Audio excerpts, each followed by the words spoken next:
Back now on Most Buffalo, and Erie County Fair officials met with those of the State Department of Health today to make their pitch for the fair to go on as normal this year. Channel 2's Dave McKinley has more now on what the people from the fair brought to the table. Hiya, Dave.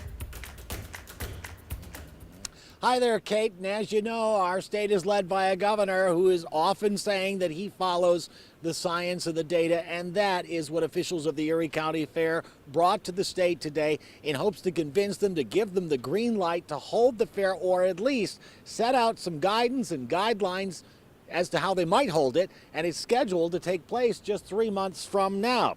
The fair partnered with the International Association of Fairs and Expos to hire a company called Epistemics. That's a modeling software firm which uses simulations to form policies to fight diseases. It has done work for industries and governments, including the state of New York, and agencies like the CDC to help them make decisions surrounding the pandemic. It ran nearly 300 simulations and scenarios involving the Erie County Fair based on the size of the event, current and expected infection and vaccination rates, both here and in surrounding counties, and existing rules regarding masks and social distancing, and the results. In all cases, by the time the Erie County Fair would be held in August, there would be enough immunity in the population, even if there were no mask wearing, most of the event is outside. If there is social distancing, what we've simulated in all of these cases is that there'd be zero additional excess infections from having the event. We know that the guidance comes out from the state and the county, so ultimately it's their decision.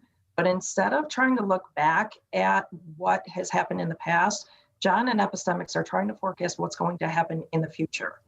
And so hopefully we can take a look at this and it'll help write the guidance going forward. Meanwhile, the state has already announced that it will allow the New York State Fair to commence in Syracuse. Coming up next hour, what has happened in other states where they've allowed fairs to go on?